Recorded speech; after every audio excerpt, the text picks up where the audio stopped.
बिस्मिल्लाहिर्रहमानिर्रहीम। अस्सलाम वालेकुम। सऊदी अरब में करप्शन के खिलाफ कार्रवाइयों के मुतालिक एक और बड़ी खबर, और ये इसलिए बड़ी खबर है, इसमें जो अफराद मुलविस पाए गए हैं वो ना सिर्फ आले सऊद कारकुन है, शहजादे हैं, बल्कि इनमें से तो एक ऐसे भी हैं जो सऊदी फौज के अहम कमांडर के तौर पर अपनी खिदमत से अंजाम दे रहे थे। लेकिन जैसा कि मोहम्मद बिन सलमान ने कहा था कि करप्ट लोग नहीं बचेंगे, चाहे वो आले सऊद के शहजादे ही क्यों ना हो।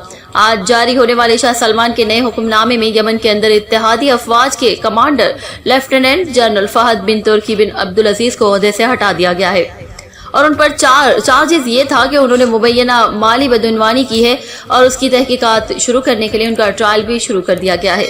इसके साथ साथ जो दूसरी अहम शख्सियत को ओहदे से हटाकर उनके खिलाफ भी तहकीकात का आगाज किया है, वो उन्हीं के बेटे शहजादा अब्दुल अजीज बिन फहद बिन तुर्की बिन अब्दुल अजीज आले सऊद है, जो कि अल जोफ रीजन में नायब गवर्नर के तौर पर काम कर रहे थे। उनको भी ओहदे से हटाकर उनके खिलाफ करप्शन की तहकीकात का आगाज कर दिया गया है। ये फैसला वली अहद मोहम्मद बिन सलमान की जेर सदारत काम करने वाली कमेटी नज़ाहा की सिफारिशात की बुनियाद पर किया गया है। नज़ाहा को इंफॉर्मेशन मिली थी कि ये दो शख्सियात करप्शन में मुलविस है, ये माली वसाइल को अपने फायदे के लिए इस्तेमाल कर रहे हैं, तो उन पर तहकीकात की गई। जब ये कन्फर्म हो गया कि वाकई उन्होंने बदउनवानी की है, तो इसकी रिपोर्ट शाह सलमान बिन अब्दुल अजीज को दी गई, जिन्होंने इन दोनों शख्सियात को ओहदों से हटाकर उनके खिलाफ तहकीकात दोबारा नज़ाहा के इदारे के सुपुर्द कर दी कि उनके खिलाफ जितने भी बदउनवानी के इल्जामात हैं उनकी तहकीक करके उनको सजा दी जाए। सिर्फ यही नहीं, बल्कि उनकी सपोर्ट करने वाले फौजी और सिविल एहलकारों के खिलाफ भी तहकीकात का हुक्म जारी किया गया है। यमन में इत्तेहादी फौज के कमांडर का ओहदा खाली हो जाने के बाद फहद बिन तुर्की की जगह लेफ्टिनेंट जनरल मुतल्लिक बिन सालिक बिन मुतल्लिक अल मज़े को कमांडर के फराइज अदा करने की जिम्मेदारी सौंपी गई है।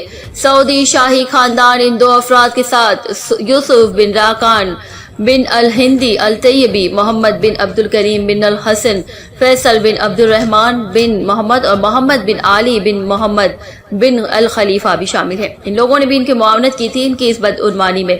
शाही फरमान में कहा गया है कि इन तमाम लोगों के खिलाफ तहकीकात की जाए और उनको सजा दी जाए।